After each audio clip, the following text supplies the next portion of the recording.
ഒരു ഫിലിമിൽ ഷൂട്ട് ചെയ്താൽ കിട്ടുന്ന റിസൾട്ടിൻ്റെ അടുത്ത് ഒരിക്കലും ഒരു ഡിജിറ്റലിൽ കിട്ടില്ല.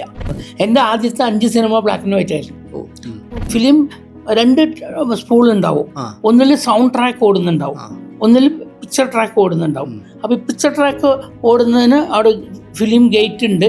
അതിൽ കൂടെ ആ ലൈറ്റ് കത്തുമ്പോൾ ഇപ്പുറത്തെ ഒരു സ്ക്രീനിൽ ഫിലിം കാണാം.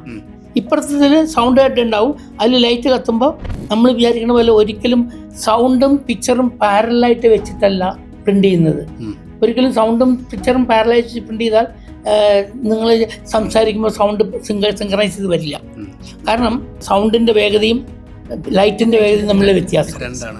ഈ സൗണ്ടും പിക്ചറും സിങ്കറൈസ് ആവണമെങ്കിൽ പിക്ചറിനേക്കാൾ ഒരു 19.5 ഫ്രെയിംസ് അഡ്വാൻസ് ആയിട്ട് വെക്കണം സൗണ്ട് ട്രാക്ക്. അത് 1 സെക്കൻഡിൽ നമുക്ക് 1.5 അടി ഫിലിമാണ് പോകുന്നത്.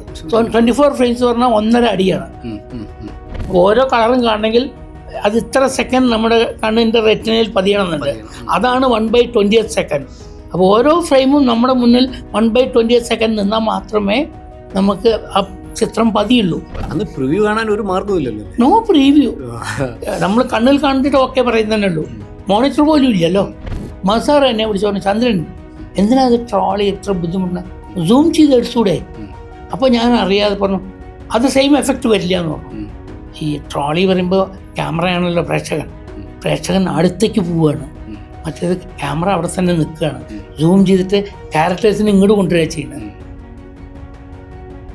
പി ചന്ദ്രകുമാർ എന്ന പേര് ഒരുപക്ഷെ മലയാള സിനിമ അല്ലെ തെന്നിന്ത്യൻ സിനിമ വല്ലാതെ ആഘോഷിക്കുന്ന, കേട്ടാൽ വളരെ ബഹുമാനിക്കുന്ന ഒരു പേരാണ്. എനിക്ക് തോന്നുന്നു 170ഓളം സിനിമകൾ സംവിധാനം ചെയ്ത, ഇതിനേക്കാൾ കൂടുതൽ സിനിമകൾ സംവിധാനം, എനിക്ക് ഐ വി ശശി സാർ ഇതിനേക്കാൾ കൂടുതൽ സിനിമ ഇല്ല സാറിൻ്റെതാണ് റെക്കോർഡ്. ആരുമില്ല. അവരൊന്നും 140 കടന്നില്ല. 170 സിനിമ. എനിക്ക് തോന്നുന്നു ഇനി ജീവിച്ചിരിക്കുന്ന ആൾക്കാർക്ക് ഇത് ചെയ്യാൻ പാടായിരിക്കും. ഇനിയിപ്പോൾ ബുദ്ധിമുട്ടായിരിക്കും. 14 വയസ്സിൽ തുടങ്ങിയ സിനിമാ ജീവിതം അല്ലേ സാർ? ഇപ്പം പുതിയ തലമുറയിൽ ഡിജിറ്റൽ യുഗത്തിൽ വന്ന് നിൽക്കുമ്പോൾ സാറിന് എന്ത് തോന്നുന്നുണ്ട്? എനിക്ക് പഴയ സിനിമയാണ് ഇപ്പോഴും ഇഷ്ടം. കാരണം പുതിയ സിനിമ അതിന് ഒരു മെച്യൂരിറ്റി ഇല്ല എന്നുള്ളൊരു ഫീലിംഗ് എനിക്കിപ്പോഴും ഉണ്ട്. കാരണം അത് ഇല്ലെന്നുള്ള ഫീലിംഗ് മാത്രമാണോ ഇല്ലെന്ന് തോന്നുന്നുണ്ടോ സാറിന്? സീരിയസ് അല്ല, പുതിയ അവരോട് ചോദിച്ചാൽ പറയുമ്പോൾ അതിന് മെച്യൂരിറ്റി ഉണ്ട്, അവർ ചെയ്യുന്നതിലെല്ലാം പെർഫെക്ഷൻ ഉണ്ട് എന്ന് പറഞ്ഞാലും ഇപ്പോൾ നമ്മൾ AI വെച്ചിട്ട് കാണുമ്പോഴും AI നമുക്കറിയാം എല്ലാ കൃത്രിമത്വം ഫീൽ ചെയ്യുന്നുണ്ടെന്ന്. ഒരിക്കലും നാച്ചുറലായിട്ട് തോന്നില്ല. കണ്ടാൽ അറിയും കുറച്ചെവിടെയൊക്കെ എന്തൊക്കെയോ പ്രശ്നങ്ങളുണ്ട്. അപ്പോൾ നാച്ചുറൽ അല്ല, ഒറിജിനൽ ആണ്. ക്ലോണിങ് തന്നെയാണ്. ക്ലോണിങ്ങിലൂടെ ഉണ്ടാകുന്ന ശിശുവിൻ്റെ കഴിവും ഒറിജിനൽ കുട്ടിയുടെ കഴിവും രണ്ടും വ്യത്യാസമുണ്ട്. ആ വ്യത്യാസം AI കാണുന്നുണ്ട്. അത് തന്നെ ഡിജിറ്റൽ ഒരു ഫിലിമിൽ ഷൂട്ട് ചെയ്താൽ കിട്ടുന്ന റിസൾട്ടിൻ്റെ അടുത്ത് ഒരിക്കലും ഒരു ഡിജിറ്റലിൽ കിട്ടില്ല. ഒരു ഫിലിമിൽ വരുന്ന ആ എക്സ്പോഷറും അതിൻ്റെ ഡെപ്തും ഒരിക്കലും ഡിജിറ്റലിൽ കിട്ടുന്നില്ല. അത് നമുക്ക് പറയാതിരിക്കാൻ പറ്റില്ല. ടെക്നോളജി വെച്ച് നോക്കുമ്പോഴും ബ്ലാക്ക് ആൻഡ് വൈറ്റിലായിരുന്നു കളറിനേക്കാൾ മനോഹരമായിട്ട് ഷൂട്ട് ചെയ്യാൻ പറ്റിയിരുന്നത്. അവിടെയായിരുന്നു റിയൽ ടെക്നീഷ്യൻ ഉണ്ടായിരുന്നത്, യഥാർത്ഥ കലാകാരൻ അവിടെയുള്ളത്. ബ്ലാക്ക് ആൻഡ് വൈറ്റിൽ അവൻ കളർ കാണുമായിരുന്നു. അവൻ്റെ മനസ്സിൽ കളർ കാണണം ബ്ലാക്ക് ആൻഡ് വൈറ്റിൽ. കാരണം എന്താ വെച്ചാൽ നമ്മൾ ഷൂട്ട് ചെയ്യുമ്പോൾ ഒരു വൈറ്റ് ഷർട്ട് ഇട്ട് വന്നാൽ ശരിയാവില്ല. അത് ഭയങ്കര ജാറിങ് ആവും, ഭയങ്കര ഗ്ലെയർ ആവും. സോ അപ്പോൾ വൈറ്റ് ഷർട്ട് ഇട്ട് വരാൻ പാടില്ല. അതിനെ മാറ്റി ഒരു പിങ്ക് കളറോ ക്രീം കളറാക്കി മാറ്റിയാൽ അത് കുറച്ച് ഡള്ളായിട്ട് ഒരു വൈറ്റ് പോലെ ഫീൽ ചെയ്യും. അപ്പോൾ കളേഴ്സ് മനസ്സിൽ കണ്ടിട്ട് വേണം ബ്ലാക്ക് ആൻഡ് വൈറ്റിലെ സിനിമ എടുക്കാൻ. സോ ബാക്ക്ഗ്രൗണ്ട് ഒരു ഗ്രേ കളറൊക്കെ ആണെങ്കിൽ ചിലപ്പോൾ നമ്മുടെ ഹെയറും അതും കൂടി ലൈറ്റിങ് കറക്റ്റല്ല എങ്കിൽ മർജായി പോകും, ഡെപ്ത് ഉണ്ടാവില്ല. അപ്പോൾ ആ ഡെപ്തിൽ ലൈറ്റപ്പ് ചെയ്യണം. ആ ബാക്ക്ഗ്രൗണ്ട് തനിയെ ലൈറ്റപ്പ് ചെയ്യണം, തലമുടിക്ക് തനിയെ ലൈറ്റപ്പ് ചെയ്യണം. അപ്പോൾ അതൊക്കെ അറിയണമെങ്കിൽ റിയൽ കളർ സെൻസ് വേണം. അത്രയും കളർ സെൻസ് ഉണ്ടെങ്കിലേ അന്ന് വർക്ക് ചെയ്യാൻ പറ്റുള്ളൂ. ഇന്നിപ്പോൾ കളർ സെൻസ് ഒന്നും അറിയണ്ട. ആ വ്യത്യാസമുണ്ട്. അപ്പോൾ അന്നത്തെ കലാകാരന്മാരെ, ഇപ്പോൾ ഞാൻ പറഞ്ഞ അന്നത്തെ ക്യാമറമാരെയൊന്നും നമുക്ക് ചിന്തിക്കാൻ പറ്റില്ല, ഇമാജിൻ ചെയ്യാൻ പറ്റില്ല. അതും അന്നത്തെ ക്യാമറ നമുക്ക് ഹാൻഡിൽ ചെയ്യാൻ പറ്റില്ല, അത്ര ഹെവിയാണ് ആ ക്യാമറ. ആ ക്യാമറ വെച്ചിട്ട് ഷൂട്ട് ചെയ്യാൻ, അതും ഷൂട്ട് ചെയ്യുമ്പോൾ ഞാൻ വർക്ക് ചെയ്യുന്ന കാലത്ത് ഒരു ഡബറി പറഞ്ഞിട്ടൊരു ക്യാമറ ഉണ്ടായിരുന്നു. ആ ഡെബ്രി പറഞ്ഞ ക്യാമറ വളരെ വലിയ ക്യാമറയാണ്. അതുകൊണ്ട് പണ്ട് ഫോട്ടോ സ്റ്റുഡിയോയിലൊക്കെ എടുക്കുന്ന പോലെ തലയിൽ കൂടെ തുണിയൊക്കെ ഇട്ടിട്ട് വേണം ഷൂട്ട് ചെയ്യാൻ. തലയിൽ തുണിയൊക്കെ ഇട്ടിട്ട് മറച്ചു വെച്ച് ഷൂട്ട് ചെയ്യുമ്പോൾ ക്യാമറമാന് വ്യൂ ഫൈൻഡർ ഇല്ല, കാണാൻ പറ്റില്ല. അപ്പോൾ ഫിലിം ഓടുന്നതിൻ്റെ ആ ഗ്യാപ്പ് കൂടെ ഇങ്ങനെ കാണാനേ പറ്റുള്ളൂ ഷൂട്ട് ചെയ്യുമ്പോൾ. ഈ ക്യാമറ പാൻ ചെയ്യാനും മൂവ് ചെയ്യാനും ഒക്കെ പരിമിതിയുള്ള കാലമായിരുന്നു. ഒട്ടും പാൻ ചെയ്യാൻ പറ്റില്ല, അത്ര ഹെവിയാണ് ആ സാധനം. അതുകൊണ്ടാണ് അന്നത്തെ സിനിമകളിൽ കൂടുതലും സ്റ്റഡി ബ്ലോക്സേ ഉള്ളൂ. പിന്നെ അന്ന് കൂടുതൽ കോമ്പാക്റ്റ് ടൈറ്റ് പോവില്ല, പേടിയാണ്, കട്ടായി പോകുന്നൊക്കെ പറഞ്ഞിട്ട്. ആ കൺസെപ്റ്റൊക്കെ മാറിയത് പിന്നീടാണ്. അല്ല, ഈ ഞാൻ കേട്ടിട്ടുള്ള ഒരു കാര്യം എന്ന് പറയുന്നത്, രണ്ടാം ലോക മഹായുദ്ധത്തിന് മുൻപ് ഇപ്പോൾ ഈ ചാപ്ലിൻ സിനിമകളൊക്കെ നമ്മൾ കാണുമ്പോൾ നമുക്ക് മനസ്സിലാവുന്നത് ഒരു സീൻ കട്ട് ചെയ്യില്ലായിരുന്നു. തുടക്കം മുതൽ ഒടുക്കം വരെ ഒറ്റ സ്ട്രെച്ചിൽ ഷൂട്ട് ചെയ്യുക എന്ന് പറയുന്ന, അങ്ങനെ സാറും ഷൂട്ട് ചെയ്തിട്ടുണ്ടല്ലേ? അങ്ങനെ ഞാൻ ഷൂട്ട് ചെയ്തിട്ടില്ല, അതിന് മുമ്പേ ആ കാലഘട്ടം കഴിഞ്ഞു. പക്ഷെ എന്തുകൊണ്ടായിരുന്നു വെച്ചാൽ അന്ന് എഡിറ്റിംഗ് ഫെസിലിറ്റി ഇല്ല. അന്ന് എഡിറ്റ് ചെയ്യാൻ ഭയങ്കര ബുദ്ധിമുട്ടായിരുന്നു. അന്ന് സൗണ്ട് ട്രാക്ക് വേറെയാണ് ഓടിക്കൊണ്ടിരുന്നത്. ഇതിൽ ഫിലിം ട്രാക്കിൽ ആ സൗണ്ട് പ്രിന്റ് ചെയ്യാനുള്ള സൗകര്യം ഇല്ലായിരുന്നു. ഒക്കെ 2 ട്രാക്കായിരുന്നു. എന്താണ് മൈനസ് ട്രാക്ക് അങ്ങനെ എന്തോ പേര് അതിന് പറയുമായിരുന്നല്ലോ. അതായത് ശബ്ദമില്ലാതെ ആദ്യം സിനിമ സൈലന്റ് മൂവി ഉണ്ടായിരുന്നു. അതല്ല ഞാൻ പറഞ്ഞ, സ്റ്റുഡിയോയിലെത്തി ഇത് ഫൈനൽ പ്രിന്റ് ആവുന്നതിന് മുമ്പ് സൗണ്ട് ഇല്ലാതെ വരുന്ന ഫിലിമിന് ഒരു പേര് പറയുമായിരുന്നല്ലോ. അതിന് എന്താ പറയുന്നത്, ഞങ്ങൾ പറഞ്ഞ സിംഗിൾ പോസിറ്റീവ്. അതെ സിംഗിൾ പോസിറ്റീവ് എന്ന് പറയും. മറ്റേത് ഡബിൾ പോസിറ്റീവ്. സൗണ്ട് ട്രാക്ക് ഒരു പോസിറ്റീവിലും ഇത് ഒരു വേറൊരു പോസിറ്റീവിലും ബ്ലാക്ക് ആൻഡ് വൈറ്റ് എടുക്കുന്ന കാലം. അങ്ങനെ എൻ്റെ ആദ്യത്തെ 5 സിനിമ ബ്ലാക്ക് ആൻഡ് വൈറ്റ് ആയിരുന്നു. പിന്നീടാണ് കളർ വന്നത്. ഞാൻ 77 തുടങ്ങുമ്പോൾ കളറിൻ്റെ ആരംഭമാണ്. അന്ന് പ്രൊഡ്യൂസർക്ക് അന്ന് അഫോർഡ് ചെയ്യാൻ പറ്റില്ല. അതുകൊണ്ട് ഞങ്ങൾ ബ്ലാക്ക് ആൻഡ് വൈറ്റിലാണ് ഷൂട്ട് ചെയ്തത്. 5 സിനിമ 35mm അല്ലേ? 35mm. ഞാൻ എനിക്ക് ജീവിതത്തിലുണ്ടായ ഒരു അനുഭവം എന്ന് പറയുന്നത്, ഞാൻ ഒരിക്കൽ എനിക്കൊന്നൊരു 15 വർഷം മുമ്പ് മദ്രാസിൽ പ്രസാദ് സ്റ്റുഡിയോ ചെന്നപ്പം അവിടെ ഒരു വലിയ മെഷീൻ വരാന്തയിൽ മാറ്റിയിട്ടിരിക്കുന്നു. അപ്പം ഞാനിത് എന്താണെന്ന് ചോദിച്ചാൽ പറഞ്ഞു, ഇതാണ് എഡിറ്റിംഗ് മെഷീൻ എന്ന് പറഞ്ഞു. മൂവിയോള. അപ്പം ഞാൻ ഈ മൂവിയോളയിലായിരുന്നു പണ്ട് എഡിറ്റ് ചെയ്തതെന്ന് പറഞ്ഞത്. ഞാൻ ഭയങ്കര അതിശയത്തോടു കൂടി ആ മെഷീനെ കണ്ടു. അതായത് ഈ ഫിലിം, ഇത്രയും വലിയ ഫിലിം റോൾ വെച്ചിട്ട് അതിങ്ങനെ പിടിച്ചു കൊണ്ടുവന്നൊരു ചെറിയ ഊട്ടയിലൂടെ കാല് വെച്ച് ചവിട്ടി, അതായത് നമ്മളുടെ തയ്യൽ മെഷീൻ ചവിട്ടുന്ന പോലെ ചവിട്ടി എത്തിയിട്ട് കറക്റ്റ് ഫ്രെയിം എണ്ണി കട്ട് ചെയ്ത് റോൾ ചെയ്ത് മാറ്റി വെച്ച്. അവിടെ നിന്ന് കട്ട് ചെയ്യുന്നില്ല.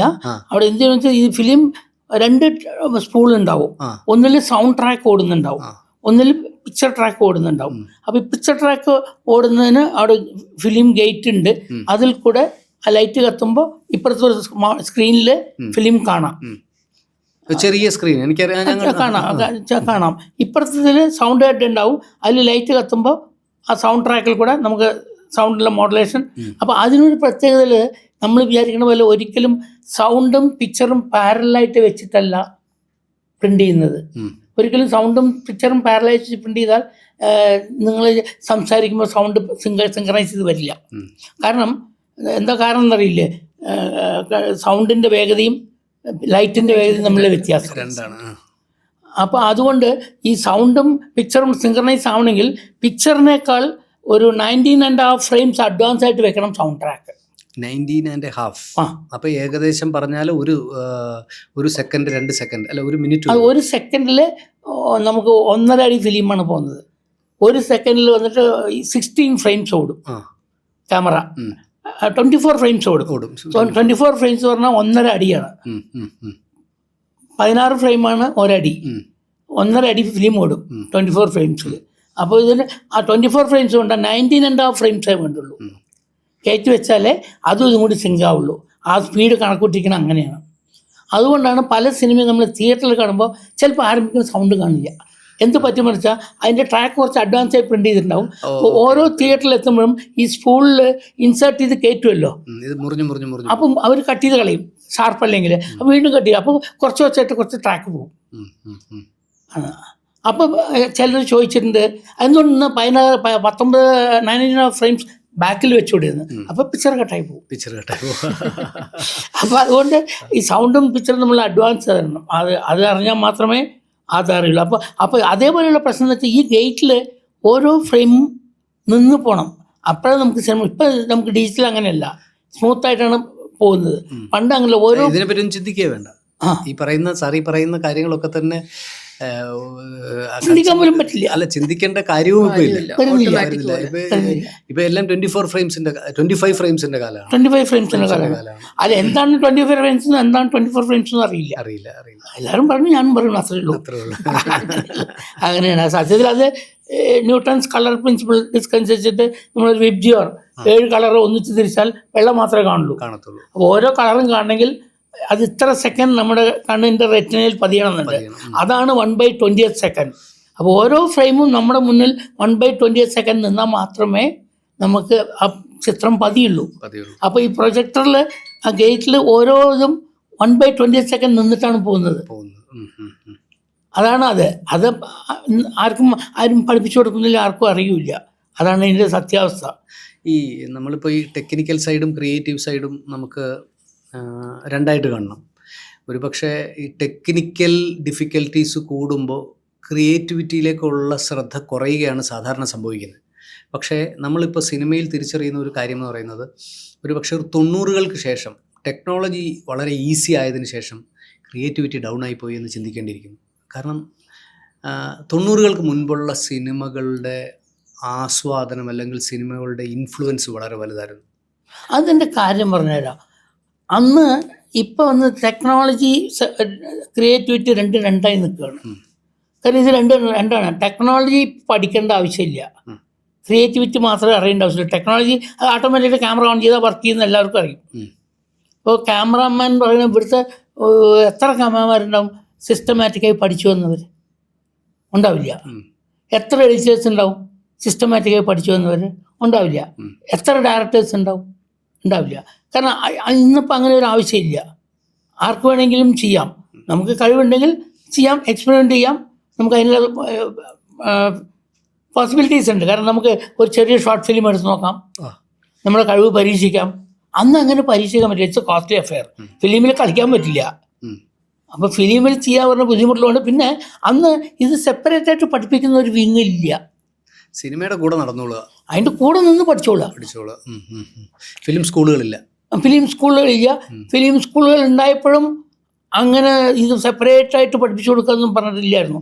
ആദ്യമൊക്കെ തുടങ്ങിയപ്പോൾ അവരും പഠിച്ചുകൊണ്ടിരുന്നത് ഇങ്ങനത്തെ. കാരണം എനിക്ക് എൻ്റെ അനുഭവത്തിലായിരുന്ന പിന്നീട് ലീഡിങ് ക്യാമറാമാനും ഡയറക്ടറായിട്ടുള്ള ആൾക്കാർ അവിടെ പൂനെ ഇൻസ്റ്റിറ്റ്യൂട്ടിൽ നിന്ന് പാസ്സായിട്ട് വന്നു കഴിഞ്ഞപ്പോൾ ഫസ്റ്റ് ടൈം ഒരു ഫ്ലോറിൽ ഷൂട്ട് ചെയ്യാൻ വന്നപ്പോൾ ഞാൻ അവരുടെ അസോസിയേറ്റ് ഡയറക്ടറായിട്ട് പോയി. അപ്പോൾ ഞാൻ കണ്ട അനുഭവം എന്താണെന്ന് വെച്ചാൽ അവർ വളരെ കൂളായിട്ട് വന്നു. നമ്മളൊക്കെ കുളമ്പാക്കത്ത് ജനിച്ച് വളർന്ന അസിസ്റ്റന്റ് ഡയറക്ടേഴ്സ്, ഇവരൊക്കെ എന്തിനു കൊള്ളാം, നമ്മളൊക്കെ ഡിഗ്രി എടുത്ത് വന്നിട്ടുള്ള ഗ്രാജുവേറ്റ്സ്, നമ്മുടെ മുന്നിൽ ഇവരൊന്നുമല്ല എന്നുള്ള നിലയിൽ പുച്ഛമായി കാണുന്ന കാലഘട്ടം. അതങ്ങനെ തന്നെ കണ്ടിരുന്നില്ല, യാതൊരു വ്യത്യാസമില്ല. ഇപ്പോഴും അത് മാറിയിട്ടുണ്ടോ എന്ന് എനിക്കറിയില്ല. കാരണം അങ്ങനെയാണ്. അവർ വന്നു കഴിഞ്ഞാൽ അവർ മാത്രം എന്തോ ആണെന്നുള്ള ധാരണയിൽ വരും. അങ്ങനെ വന്നു കഴിഞ്ഞപ്പോൾ വളരെ കൂളായിട്ട് സ്ക്രിപ്റ്റൊക്കെ മാർക്ക് ചെയ്ത് ചാർട്ടൊക്കെ ചെയ്താൽ അന്ന് നമ്മളൊന്നും സ്ക്രിപ്റ്റും ചാർട്ടൊന്നും കണ്ടിട്ടില്ല. അന്ന് അവരാണ് കളർ പെൻസിലൊക്കെ വെച്ച് മാർക്ക് ചെയ്ത് കുറേ പച്ചയും ചുവപ്പും നീലയും കളറൊക്കെ മാർക്ക് ചെയ്തിട്ട് ഒക്കെ വരുന്നത്. ഞങ്ങൾക്കൊന്നും പച്ചയും ചുവപ്പും നീലയൊന്നും ഇല്ല. സ്റ്റോറി ബോർഡിൽ എത്തിയിട്ടില്ല, അതിന് മുമ്പത്തെ ഒന്നും എത്തിയില്ല, സ്റ്റോറി ബോർഡൊന്നുമില്ല ഇല്ല. അപ്പോൾ വന്ന സമയത്ത് അവരിങ്ങനെ ചാർട്ട് ചെയ്ത് വന്നു. ശരി, ഒരു ഷോട്ട് വെച്ചു. അവിടെ അന്ന് ഞാൻ പറഞ്ഞത് അരുണാചലം സ്റ്റുഡിയോയിലായിരുന്നു. ഷോട്ട് വെച്ചു. ഞാൻ അസോസിയേറ്റ് ഡയറക്ടറാണ്. അപ്പോൾ വന്ന് ഷോട്ട് വെച്ച് കഴിഞ്ഞിട്ട് എടുക്കാൻ പറഞ്ഞു. അപ്പോൾ ക്യാമറമാനും ഗോൾഡ് മെഡലിസ്റ്റാണ്, ഈ ഡയറക്ടറും അവിടുന്ന് പൂനെ ഇൻസ്റ്റിറ്റ്യൂട്ടിൽ ഗോൾഡ് മെഡലിസ്റ്റാണ്, രണ്ടുപേരും. അപ്പോൾ ഞാനാണ് അവരുടെ കൂടെ അസിസ്റ്റന്റ് ഡയറക്ടർ. അവർക്ക് ആരെങ്കിലും ഒരു അസിസ്റ്റന്റ് ഡയറക്ടർ വേണം. കുടമ്പക്കുന്ന ഒരു അസിസ്റ്റന്റ് ഡയറക്ടർ കിട്ടി. ആരോ പറഞ്ഞു ചന്ദ്രകുമാർ നല്ല അസിസ്റ്റന്റ് ഡയറക്ടറാണ്, അതുകൊണ്ട് തന്നെ വെച്ചു. അത്രേ ഉള്ളൂ. നമ്മുടെ ഇതിനെക്കുറിച്ചൊന്നും അവർക്ക് അറിയേണ്ട ആവശ്യമില്ല. അങ്ങനെ ഞാൻ നോക്കുമ്പോൾ ഒരു ഷോട്ട് വെച്ചു, ലോങ് ഷോട്ട് വെച്ചു. വലിയ ബംഗ്ലാവാണ് സെറ്റ്. ലോങ് ഷോട്ട് വെച്ചു, അതെടുത്തു കഴിഞ്ഞപ്പോൾ പുള്ളി ഓക്കെ ഗുഡ് ഓക്കെ പറഞ്ഞു. അടുത്ത് നമുക്കൊരു ക്ലോസ് ഷോട്ടാണ് പറഞ്ഞു. അപ്പോൾ ക്യാമറമാൻ ആ ലൈറ്റൊക്കെ കൊണ്ടുപോയി ലൈറ്റൊക്കെ കൊണ്ടുവന്ന് വെച്ചു, എടുത്തു. അങ്ങനെ ഒരു ക്ലോസ് ഷോട്ട് എടുത്തു. ഇനി വീണ്ടും ലോങ് ഷോട്ടാണ്, ലൈറ്റൊക്കെ മുകളിൽ പോട്ടെ പറഞ്ഞു. അപ്പോൾ ലൈറ്റ് ബോയ്സ് വന്നിട്ട് എന്താ അത്, അപ്പോൾ നിങ്ങൾക്ക് ഒന്നിച്ച് അതൊക്കെ എടുത്തുകൂടെ ചോദിച്ചു. കാരണം ഈ ലൈറ്റ് ബോയ്സൊക്കെ 100 കൂടുതൽ സിനിമ വർക്ക് ചെയ്തിട്ടുള്ള ആൾക്കാരാണ്. അവർക്ക് അറിയുന്ന അത്രയും ടെക്നോളജി നമുക്കറിയില്ല. കാരണം അവർ നമ്മൾ നോക്കിയാൽ പറയും അടുത്തത് എടുക്കാൻ പോകണം ഇന്ന ഷോട്ടാണെന്ന്. കാരണം അവർ കണ്ട് കഴിഞ്ഞതാണ് ഇതൊക്കെ. അവർക്ക് എല്ലാം അറിയാം. ഒരു ക്യാമറമാൻ കണ്ണ് കാണിച്ചാൽ അതിൻ്റെ അർത്ഥം മനസ്സിലാവും. അതാണ് അവർ. അതും അവരൊക്കെ 10, 60, 70 വയസ്സായ ലൈറ്റ് ബോയ്സാണ്. അവർ മുകളിൽ അതെന്താ നിങ്ങൾ ഇങ്ങനെ ചെയ്യണമെന്ന് ചോദിച്ചു. അല്ല അത് അങ്ങനെ എടുക്കാൻ പറ്റില്ല. ഒരു ഷോട്ട് വന്ന് വീണ്ടും എടുത്തു. വീണ്ടും പിന്നെ അത് കഴിയുമ്പോൾ വീണ്ടും ഇനി ലൈറ്റ് പൊളിച്ചു. അവർ ഞങ്ങൾക്ക് പറ്റില്ല പറഞ്ഞു. ഇങ്ങനെ നല്ല എടുക്കുക, ഇവർക്ക് സിനിമ ഒന്നും എടുക്കാറില്ല. അവർ ചൂടായി. അപ്പോൾ ഇവർ പാനിക്കായി. അപ്പോൾ എന്നോട് ചോദിച്ചു, ചന്ദ്രൻ എന്താ ചെയ്യുക, എന്തെങ്ങനെ? ഞാൻ ഇങ്ങനെയല്ല, ആദ്യം നിങ്ങൾ ഷോർട്സ് മാർക്ക് ചെയ്യൂ, എന്നിട്ട് ലോങ് ഷോർട്സ് ഒക്കെ ആദ്യം എടുക്കേണ്ടത് എടുക്കൂ, പിന്നെ ക്ലോസ് ഷോർട്സ് എടുക്കുന്ന ലൈറ്റപ്പ് ചെയ്യൂ, പിന്നെ അങ്ങനെ ചെയ്യൂ. അല്ല ഇത് കയറ്റി ഇറക്കാൻ പറ്റില്ല. വലിയ ലൈറ്റാണ്, 10 kV 5 kV ഒക്കെയാണ്. അതൊന്നും പറ്റില്ല. അപ്പം പറഞ്ഞപ്പോൾ അയ്യോ അത് കണ്ടിന്യൂറ്റി അടിക്കില്ലേ. അപ്പോൾ എന്താ വെച്ചാൽ ഈ ബ്ലോക്ക് വെച്ച് എടുക്കേണ്ടത് മുഴുവൻ എടുത്തിട്ടുള്ള ശീലം അവർക്കില്ല. അവർക്ക് അതിൻ്റെ ആവശ്യം വന്നിട്ടില്ല അനുസരിച്ചിട്ടില്ല. അവരെ പഠിപ്പിക്കുന്നത് സീൻ എടുക്കാൻ പഠിപ്പിക്കുന്നു. അല്ല ഒരു കമേഴ്സ്യൽ സിനിമ വർക്ക് ചെയ്യുമ്പോൾ സ്പീഡ് നോക്കണം, സമയം നോക്കണം, ഇതൊന്നും ആരും പഠിപ്പിക്കുന്നില്ല. സോ അതുകൊണ്ട് അവർക്ക് സിസ്റ്റമാറ്റിക് എടുത്താൽ മതി. അവർക്ക് അതിൻ്റെ അപ്പുറം ചിന്തിക്കേണ്ടി വന്നില്ല. അവർ സപ്പോസ് ഒരു സീൻ എടുക്കുമ്പോൾ ഒരു മഴ പെയ്താൽ പാക്കപ്പ്, നാളെ മഴയില്ലെങ്കിൽ പിന്നെ ഷൂട്ട് ചെയ്യും. ഞങ്ങളെന്ന് വെച്ചാൽ ബാക്കി ഷൂട്ട് ചെയ്യാൻ അവിടുന്ന് ഒരു ഷോട്ട് എൻട്രി കൊടുത്തിട്ട് ബാക്കി വീട്ടിനുള്ളിൽ കയറ്റി അന്നാണ് എടുത്ത് തീർക്കും. അത് പ്രാക്ടിക്കൽ എക്സ്പീരിയൻസ് ആണ്, പ്രായോഗിക ബുദ്ധി. അത് പ്രായോഗിക ബുദ്ധി ഉണ്ടായേ പറ്റൂ. ഒരു ഫിലിം മേക്കിംഗ് ബിസിനസ് ആണെങ്കിൽ അങ്ങനെ പറ്റുള്ളൂ. നമുക്ക് പഠിക്കുന്ന സമയത്ത് ഇൻസ്റ്റിറ്റ്യൂട്ടിൽ ബിസിനസ് അല്ലല്ലോ, അതുകൊണ്ട് ബാക്കി നാളെ. അങ്ങയുടെ ഒപ്പം വർക്ക് ചെയ്ത ഇന്ന് സിനിമയിലുള്ള പ്രധാനികളിൽ ഒരാൾ മധു സാറുണ്ട്. സത്യൻ അന്തിക്കാട് അങ്ങയുടെ ശിഷ്യനാണോ? അങ്ങയുടെ ശിഷ്യനാണ്. സത്യൻ എൻ്റെ 65 സിനിമയിൽ ശിഷ്യനാണ്. കമൽ സാറ്? കമൽ കുറച്ച് വർക്ക് ചെയ്തുള്ളൂ, പക്ഷെ എൻ്റെ ശിഷ്യനാണ്. മറ്റാരെങ്കിലും ഉണ്ടോ? കുറേ പേരുണ്ട്. അങ്ങനെ പറഞ്ഞു കഴിഞ്ഞപ്പോൾ ബാലു കിരിയത്ത് എൻ്റെ കൂടെ വർക്ക് ചെയ്താണ്, തുളസിദാസ് എൻ്റെ കൂടെ വർക്ക് ചെയ്തിട്ടുണ്ട്, ശശിശങ്കർ വർക്ക് ചെയ്തിരുന്നു, പിന്നെ കുറേ ഉണ്ണികൃഷ്ണനുണ്ട്, 3 ഉണ്ണികൃഷ്ണന്മാരുണ്ട്, VK ഉണ്ണി, 2-3 ഉണ്ണികൃഷ്ണന്മാരുണ്ട്, പിന്നെ കുറേ ഉണ്ട്, രാജൻ ബാലകൃഷ്ണൻ, അങ്ങനെ കുറേ പേര് വർക്ക് ചെയ്തിട്ടുണ്ട് അസിസ്റ്റൻ്റായിട്ട്. സത്യൻ അന്തിക്കാട് സാറിൻ്റെ മക്കൾ ഇപ്പോൾ സൂപ്പർ ഹിറ്റുകൾ ഉണ്ടാക്കി, അടുത്ത തലമുറ. കുറച്ചു മുമ്പ് പറഞ്ഞ ടെക്നോളജിയുടെ കാര്യം പറഞ്ഞ ക്ലാഷ് വന്നെന്ന് പറഞ്ഞില്ല, എനിക്ക് തോന്നുന്നു അതേ ക്ലാഷ് മധുസാറായിട്ട് ഉണ്ടായിട്ടില്ലേ? അല്ല അതാണ് പറഞ്ഞത്. അപ്പം അന്ന് മധുസാറായിട്ടുണ്ടായിട്ട് പറഞ്ഞാൽ ഇതേ സെയിം ഇൻസ്റ്റിറ്റ്യൂട്ടിൻ്റെ ഫീലിങ്ങുള്ള ഒരാളായിരുന്നു മധുസാർ. കാരണം മധുസാറും നാഷണൽ സ്കൂൾ ഓഫ് ഡ്രാമ എന്നാണ് വന്നത് ഡൽഹിയിൽ നിന്ന്. അപ്പോൾ മധുസാർ വന്നിട്ട് ഞാൻ പരിചയപ്പെടുന്ന കാലത്ത് മധുസാർ ജോൺ അബ്രഹാമിൻ്റെ പടത്തിൽ വിദ്യാർത്ഥികളെ ഇതിലേ അതൊക്കെ അഭിനയിച്ചുകൊണ്ടിരിക്കണു. രാമേന്ദ്രബാബു ക്യാമറാമാൻ, മധുസാർ അഭിനയിക്കുന്നു. അതൊക്കെ കഴിഞ്ഞിട്ട് നമ്മളൊക്കെ വന്നപ്പോൾ മധുസാറിനൊന്നും അങ്ങനെ ഞങ്ങളെയൊന്നും ഡൈജസ്റ്റ് ആവുന്നില്ല. ആ കാലഘട്ടത്തിലാണ് വരുന്നത്. അപ്പോൾ വന്നപ്പോൾ ഞാൻ അസിസ്റ്റൻ്റ് ഡയറക്ടർ ആയിരിക്കുമ്പോൾ തന്നെ പലപ്പോഴും ആർഗ്യുമെൻറ്റ്സ് നടക്കാറുണ്ട്. അപ്പോൾ അതെന്താ അങ്ങനെ ആവശ്യമില്ല എന്നൊക്കെ പറയും. അല്ല അതങ്ങനെ ഉണ്ടെങ്കിൽ നന്നാവുള്ളൂ. ആര് പറഞ്ഞു? അതില്ലെങ്കിലും ചെയ്യാൻ പറ്റും എന്ന് പറഞ്ഞു. നമ്മൾ പറ്റുമായിരിക്കില്ല, ഞാൻ പറഞ്ഞില്ല, എന്നാലും വിട്ടുകൊടുക്കില്ല. അങ്ങനെ ചെറിയ തർക്കങ്ങളുണ്ടാവും. അപ്പോൾ എപ്പോഴും എന്നെ നോക്കും ഇങ്ങനെ എന്നൊക്കെ പറയും, ഒന്നും മിണ്ടില്ല. അത് കഴിഞ്ഞിട്ട് എൻ്റെ ഫിലിമിൽ വർക്ക് ചെയ്യാനായിട്ട് വന്ന സമയത്ത് ഫസ്റ്റ് ഡേ അന്ന് മസാർ ബിസി, തീക്കനൽ പറഞ്ഞ സിനിമ 100 days ഒക്കെ ഓടിച്ച് നിൽക്കുന്ന സമയമാണ്. ഭയങ്കര ബിസിയായിട്ട് വർക്ക് ചെയ്തുകൊണ്ടിരിക്കുന്ന സമയത്ത് രാത്രി എവിടെയൊക്കെ ഒരു ഉറക്കൊഴിച്ചിട്ടൊക്കെ പോയിട്ട് ഷൂട്ടിങ്ങൊക്കെ കഴിഞ്ഞ് വന്നിട്ട് പിറ്റേ ദിവസം എൻ്റെ ഷൂട്ടിങ് വരുമ്പോഴേക്കും ഫേസൊക്കെ വല്ലാതിരിക്കുന്നു. വന്നു കഴിഞ്ഞിട്ട് അഭിനയിക്കാൻ വന്നു കഴിഞ്ഞപ്പോൾ എനിക്കത് അത്ര തൃപ്തിയായില്ല. അപ്പോൾ ഒരു ഷോട്ട് എടുത്തു. ആദ്യം ഒന്നും പറയേണ്ട, ഫസ്റ്റ് ഡേ ആണ്, ഒന്നും പറയേണ്ട വിചാരിച്ചിട്ട് ഒരു ഷോട്ട് എടുത്തു. അപ്പോൾ ഷീലയും അഭിനയിച്ചുകൊണ്ടിരിക്കണു, അടൂർബാസി അഭിനയിച്ചുകൊണ്ടിരിക്കണു. അപ്പോഴാണ് മസാർ വരുന്നത്. വന്നു ഒരു ഷോട്ട് എടുത്ത് കഴിഞ്ഞപ്പോൾ ഞാൻ പറഞ്ഞു, സാർ നന്നായിട്ടില്ല പറഞ്ഞു. അപ്പോൾ എന്താ പറഞ്ഞ, അല്ല ഇത്ര വേണ്ട, ഇങ്ങനെ മതി എന്നൊക്കെ പറഞ്ഞു.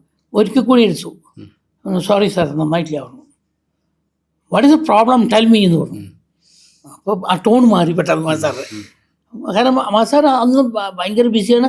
ആരും മസാറത്ത് അങ്ങനെ സംസാരിക്കില്ല. എന്തെങ്കിലും എടുത്തു കഴിഞ്ഞാൽ ഓക്കെ സാർ ഗുഡ് എന്നേ പറയുള്ളൂ. ഞാൻ പറ്റില്ല എന്ന് പറഞ്ഞു. സാർ എനിക്കൊരു കാര്യം പറയണ്ടേ സാർ, എന്താ പറയൂ എന്ന് പറഞ്ഞു. അപ്പോൾ എല്ലാവരും സൈലൻ്റായി. ശീലം നോക്കുന്നു, അടൂർബാസി നോക്കുന്നു. ഞാൻ പറഞ്ഞു സാർ ഇവിടെ നമുക്ക് അങ്ങോട്ട് മാറുന്ന, കാരണം സ്റ്റുഡിയോ ആണ്, അപ്പുറത്തെ റൂം ആരുമില്ല. ഞാൻ അപ്പുറത്തെ ഫ്ലോറിൽ തന്നെ അപ്പുറത്തെ റൂമിലേക്ക് പോയ ഉടനെ കയ്യിൽ നിന്ന് ഇങ്ങനെ ഒരു ബീഡി എടുത്തു, ഈ കയ്യിൽ നിന്ന് തീപ്പെട്ടി എടുത്തു, പഠിച്ചു, അങ്ങനെ വെച്ചു. അപ്പോൾ ഞാൻ ഇത്ര പൊക്കും, മസാർ ഇത്ര പൊക്കും. അപ്പോൾ ഇങ്ങനെ എൻ്റെ മുഖത്തേക്ക് വേണ്ടി പറയൂ. അപ്പോൾ ഞാനൊരു സെക്കൻഡ് നോക്കി, എന്താണോ ഉദ്ദേശം, എന്നെ തല്ലാനാണോ എന്നാണ് ആദ്യം ഉദ്ദേശിച്ചത്. ശരി ഞാൻ പറഞ്ഞു, അല്ല സാർ ചെയ്യുന്നത് എനിക്കെന്തോ തൃപ്തിയാവുന്നില്ല, ഇങ്ങനെ ചെയ്യണ്ട, സാറിന് പോയി റെസ്റ്റ് എടുക്കുക, എന്നിട്ട് നാളെ വരിക, നാളെ ചെയ്യുക എന്ന് പറഞ്ഞു. അപ്പോൾ ഇപ്പം ചെയ്താൽ എന്താ കുഴപ്പം? സാറിന് കുഴപ്പമില്ല സാർ, പക്ഷേ ഈ പടം ഓടിയില്ല എന്നുണ്ടെങ്കിൽ മധു, ഷീല, അടൂർ ബാസി ഒക്കെ കിട്ടിയിട്ട് ചന്ദ്രകുമാറിന് പടം കിട്ടിയത് അത് വിജയിപ്പിക്കാൻ കഴിഞ്ഞില്ല. ചന്ദ്രകുമാർ എന്തിനു കൊള്ളാമെന്നേ പറയുള്ളൂ. സാറ് കാരണമാണെന്നോ അല്ലെങ്കിൽ വേറെ ആരെയും കാരണമാണെന്നോ ആരും പറയില്ല. അങ്ങനെ വേണ്ട സാർ, എനിക്ക് പെർഫെക്ഷൻ വേണം, ഞാൻ അങ്ങനെ ചെയ്യുന്നുള്ളൂ. ഒന്നും മിണ്ടിയില്ല. ഒരു മിനിറ്റ് ഇങ്ങനെ വീടി വെച്ചിട്ട് എൻ്റെ മോശയ്ക്ക് നോക്കി നിന്നു. എൻ്റെ വണ്ടി ഉണ്ടോ അവിടെ? അപ്പോൾ ഞാൻ പറഞ്ഞു ആ വണ്ടി ഉണ്ട് അവിടെ, അതാ നിൽക്കണു പറഞ്ഞു. നേരെ വണ്ടി കയറി ഒറ്റ പോക്ക് പോയി. അപ്പോൾ പോയി കഴിഞ്ഞപ്പോൾ ആകെ സെറ്റിൽ പ്രശ്നമായി. അപ്പോൾ അടൂർ ബാസി അവിടെ ഇരുന്ന് കമൻസ് പാസ്സാക്കണു. ആ കണ്ണമ്മൂല മാധവൻ അടഞ്ഞു, ഇനി വരില്ല. കാരണം കണ്ണമ്മൂല മാധവനും തിരുമൂലപുരം സോമനും ഇങ്ങനെ 2 ആനകളാണ് സിനിമയിലുള്ളത്. ഇവർ രണ്ടുപേരും ആര് പറഞ്ഞാലും അനുസരിക്കില്ല. സോമനും. അപ്പൊ രണ്ടുപേരും ഭയങ്കര ബോൾഡാണ്. രണ്ടുപേരോട് ആർക്കും ഒന്നും ഫ്ലെക്സിബിലിറ്റി ഇല്ല, ആരും അടുക്കില്ല പേടിച്ചിട്ട്. കണ്ണമ്മൂല മാധവൻ അടഞ്ഞു, ഇനി നോക്കണ്ട, വരില്ല എന്ന് പറഞ്ഞു. അങ്ങനെ മസാർ കാർ കയറി പോയി. അപ്പോൾ മാസ്റ്റർ പറഞ്ഞു ഇനി നടക്കില്ല ചന്ദ്രൻ എന്നൊക്കെ പറഞ്ഞു. അപ്പോൾ ഷീല പറഞ്ഞു നീ എന്താടാ പറഞ്ഞത്? ഞാൻ ഒന്നും പറഞ്ഞില്ല, ഞാൻ കാര്യം പറഞ്ഞു. നീ എന്ത് കാര്യം പറഞ്ഞു? അങ്ങേര് അത്ര വലിയ മനുഷ്യനാണ്, നീ കുട്ടികളി മാറിയിട്ടില്ല, അതാണ് ഇതാണ്. പക്ഷേ എന്നെ കുറേ ചീത്ത. ഞാൻ കുട്ടികളി എന്നല്ല, ഞാൻ ഉള്ള കാര്യം പറഞ്ഞു. എന്താ പറഞ്ഞത്? ഞാൻ പറഞ്ഞു അത് സാറില്ല, ഞാൻ പറഞ്ഞ കാര്യം പറയണം. ശരി, ഇന്നും വരുമൊന്നുമില്ല. അവർ നമുക്ക് വേറെ വല്ലതും ചിന്തിച്ചാലോ? ഞാൻ എന്ത് ചിന്തിക്കുക? നമുക്ക് വേറെ വല്ല ആർട്ടിസ്റ്റിനായിട്ട് ചിന്തിച്ചാലോ എന്നാ. അപ്പം ഞാൻ ആർട്ടിസ്റ്റിനായിട്ട് ചിന്തിക്കുക. അല്ല നമുക്ക് സാറിന് വരില്ല, നീ നോക്കണ്ട, നമുക്ക് നസീർ സാറിനെ വിളിക്കാം എന്ന് പറഞ്ഞു. ഞാൻ നസീർ സാറിന് ഞാൻ നസീർ സാർ ഈ കഥ കേട്ടിട്ടുണ്ട്, അപ്പോൾ നസീർ സാറിന് കഥ ഇഷ്ടപ്പെട്ടിട്ടുണ്ട്, പഠിച്ച നസീർ സാറിനെ വിളിച്ചാൽ വരും, നമുക്ക് വേണ്ടി വിളിക്കാമെന്ന് പറഞ്ഞു.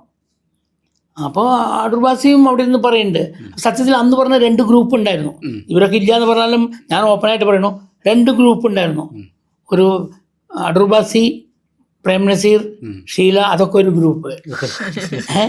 മീന, കബീർ പൊന്നമ്മ, അവരൊക്കെ ഒരു ഗ്രൂപ്പ്.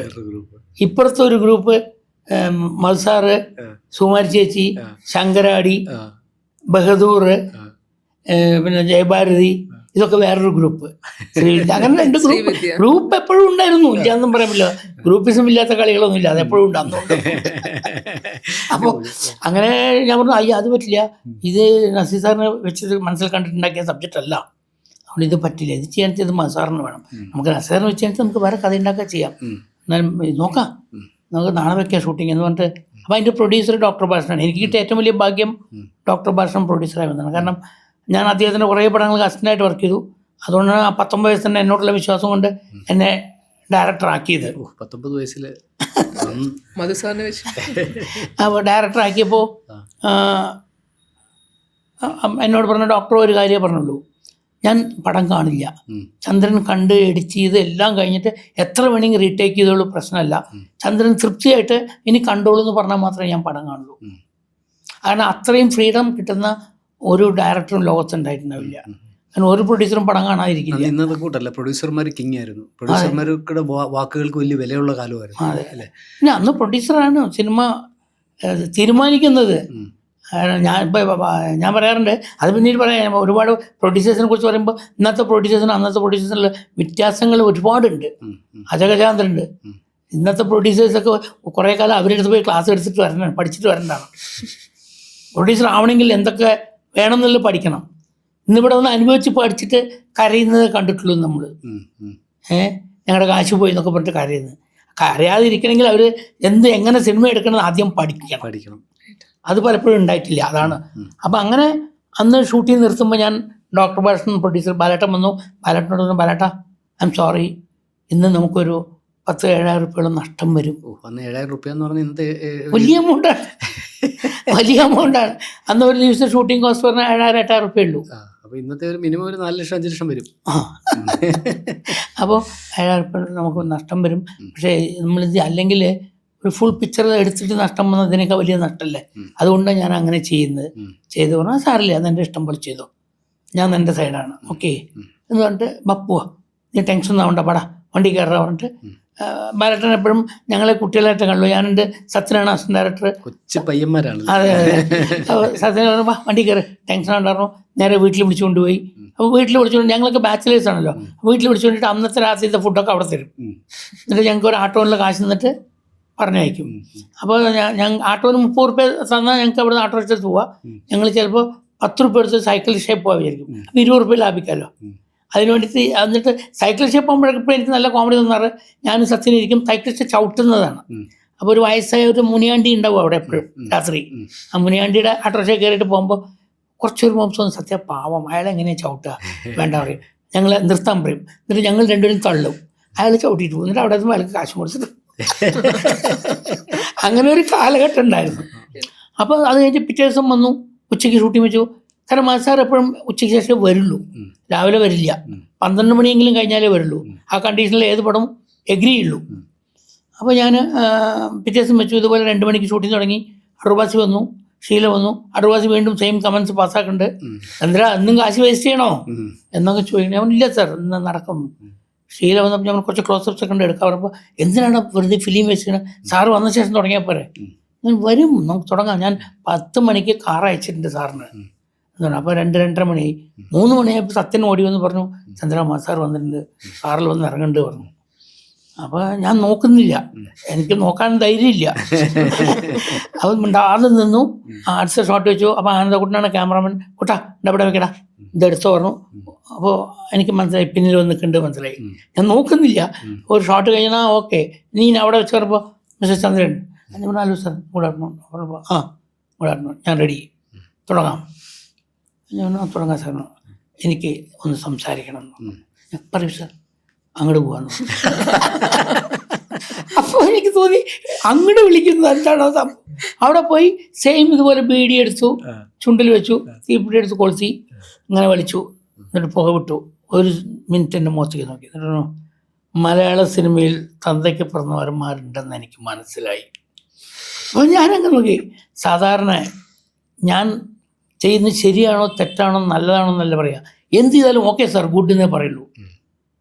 ചന്ദ്രനാണ് മുഖത്ത് നോക്കിയിട്ട് അത് പോരാ എന്ന് പറഞ്ഞു. അപ്പം ഞാൻ മനസ്സിലാക്കി, ഞാൻ എത്ര പേര് ഞാൻ കാരണം നഷ്ടപ്പെട്ടിട്ടുണ്ടാവും, ഇല്ലെങ്കിൽ ഞാനത് റിയലൈസ് ചെയ്യാതിരുന്നിട്ടുണ്ടാവും. അവരെന്നെ താങ്ങി നടന്നിട്ടുള്ളൂ, എന്നെ കറക്റ്റ് ചെയ്യാൻ ശ്രമിച്ചിട്ടുണ്ടാവില്ല.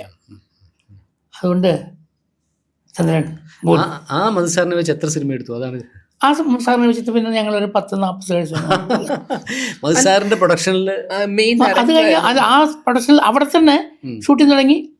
അന്ന് പിന്നെ ഷൂട്ട് ഒരു ഷോട്ട് എടുത്തപ്പോൾ അതേ ഷോട്ട് വീണ്ടും റിപ്പീറ്റ് ചെയ്തു. എടുത്തപ്പോൾ പറഞ്ഞു ഓക്കെ, പറഞ്ഞു ഓക്കെ അല്ലെങ്കിൽ വീണ്ടും എടുത്തോളണം. അല്ല സാർ ഓക്കെയാണ്, വേണ്ട. അന്ന് പ്രിവ്യൂ കാണാൻ ഒരു മാർഗ്ഗവും ഇല്ലല്ലോ. നോ പ്രിവ്യൂ, നമ്മൾ കണ്ണിൽ കണ്ടിട്ട് ഓക്കെ പറയുന്നതന്നെ ഉള്ളൂ. മോണിറ്റർ പോലും ഇല്ലല്ലോ, മോണിറ്ററൊന്നും ഇല്ലല്ലോ, നമുക്കൊന്നുമില്ല. അപ്പോൾ അങ്ങനെ ഓക്കെ പറഞ്ഞു കഴിഞ്ഞിട്ട് പിന്നെ ഞാൻ എന്ത് ചെയ്തു വെച്ചാൽ അടുത്ത ഷോട്ട് വെച്ചു. അങ്ങനെ 2-3 ഷോട്ട് കഴിഞ്ഞപ്പോൾ ഈ മിച്ചൽ ക്യാമറയാണ് അന്ന് വർക്ക് ചെയ്യുന്നത്, വലിയ ക്യാമറയാണ്. അപ്പോൾ അതിൽ ഈ 1000 അടിയുടെ മാഗസിനാണ് ലോഡ് ചെയ്യുക. 1000 അടി ഫിലിം ലോഡ് ചെയ്യും. 1000 അടി ഫിലിം പറഞ്ഞാൽ നമുക്ക് ഏതാണ്ട് 9 മിനിറ്റ് 10 മിനിറ്റ് ഓടും. അപ്പോൾ ആ ഫിലിം ലോഡ് ചെയ്തിട്ട് നമ്മൾ തുടങ്ങി ഒരു ഷോട്ട് വെച്ചപ്പോൾ ഒരു ട്രോളി ഇട്ടു. ട്രോളി പറഞ്ഞാൽ അന്നൊക്കെ മരം കൊണ്ടുള്ള ട്രോളിയാണ്. അപ്പോൾ അതൊക്കെ വെട്ടും കുത്തുമൊക്കെ വീണ് പൊളിഞ്ഞിട്ടൊക്കെ ഉണ്ട്. അപ്പോൾ ഇങ്ങനെ കുതിരവണ്ടി പോലെ പോകുന്ന ട്രോളി. അപ്പോൾ 2 ടേക്ക് എടുത്തപ്പോൾ ഞാൻ ഓക്കെ അല്ല, ട്രോളി ഭയങ്കര ജർക്കുണ്ട് പറഞ്ഞു. 3 ടേക്ക് എടുത്ത് ഫിലിം വേസ്റ്റ് ആയപ്പോൾ ഇത് ശരിയാവുന്നില്ല പറഞ്ഞ് ഞാൻ ദേഷ്യപ്പെട്ടു. അപ്പോൾ ക്യാമറമാൻ വേറെ നമുക്ക് വേറെ എന്ത് ചെയ്യാം, ഈ ട്രോളി ശരിയാവില്ല എന്ന് പറഞ്ഞപ്പോൾ മസാർ എന്നെ വിളിച്ചു പറഞ്ഞു, ചന്ദ്രൻ എന്തിനാ അത് ട്രോളി എത്ര ബുദ്ധിമുട്ടാണ്, സൂം ചെയ്ത് എടുത്തൂടെ, സെയിം എഫക്റ്റില്ലേ പറഞ്ഞു. അപ്പോൾ ഞാൻ അറിയാതെ പറഞ്ഞു അത് സെയിം എഫക്റ്റ് വരില്ല എന്ന് പറഞ്ഞു. വലിയൊരു ഡയറക്ടർസാണ് പറയുന്നതേ. അപ്പോൾ ചോദിച്ചു എന്തുകൊണ്ട് വരില്ല എന്ന് ചോദിച്ചു. ഞാൻ നേരെ അടുത്ത് പോയിട്ടുണ്ട് സാർ, നമ്മൾ ഈ ട്രോളി പറയുമ്പോൾ ക്യാമറയാണല്ലോ പ്രേക്ഷകൻ അടുത്തേക്ക് പോവുകയാണ്, മറ്റേത് ക്യാമറ അവിടെ തന്നെ നിൽക്കുകയാണ്. സൂം ചെയ്തിട്ട് ക്യാരക്ടേഴ്സിനെ ഇങ്ങോട്ട് കൊണ്ടുവരിക ചെയ്യുന്നത്. എനിക്ക് അതല്ല വേണ്ടത്, നമ്മൾ അങ്ങോട്ട് പോകാൻ വേണ്ടത്. അങ്ങനെ 1 മിനിറ്റ് നോക്കി എൻ്റെ മനസ്സ്, ഇതൊക്കെ ചിന്തിച്ചിട്ടാണോ ഓരോ ഷോട്ടും എടുക്കുന്നത് ചോദിച്ചു. ഞാൻ പറഞ്ഞു അങ്ങനെ തന്നെയാണോ, വെരി ഗുഡ്. ഒബ്ജക്ട് ഷിഫ്റ്റിംഗ് ആണല്ലോ സൂം ചെയ്യുമ്പോൾ സംഭവിക്കുന്നത്. അതെ, വെരി ഗുഡ്, അതന്നെയാണ് വേണ്ടത്. ഞാൻ പറഞ്ഞു എൻ്റെ ഗുരുക്കന്മാർ പഠിപ്പിച്ചതെന്നാണ് അതൊക്കെ, അതാണെന്ന് പറഞ്ഞു. വെരി ഗുഡ്, അങ്ങനെ തന്നെ വേണ്ട പറഞ്ഞു. അത് അവിടുന്ന് തൊട്ടിട്ട് ഞാൻ എന്ത് ഷോട്ട് എടുത്താലും എന്തുകൊണ്ട് ഇത് ഇങ്ങനെ എടുത്തു എന്ന് ചോദിക്കാൻ തുടങ്ങി. അതായത് അത് മനസ്സിലാക്കാനുള്ള താല്പര്യം. താല്പര്യം മാത്രമല്ല, ഞാൻ ചെയ്യുന്ന കറക്റ്റ് അല്ലെങ്കിൽ എന്നെ കറക്റ്റ് ചെയ്യാനും തുടങ്ങി. ചില സമയത്ത് ഞാനൊരു ക്ലോസപ്പ് വെച്ചു മാസ്റ്റർ ക്ലോസ് വെച്ചിട്ട് ഷീലയോട് നീ നിനക്കൊന്നും സംഭവിക്കില്ല.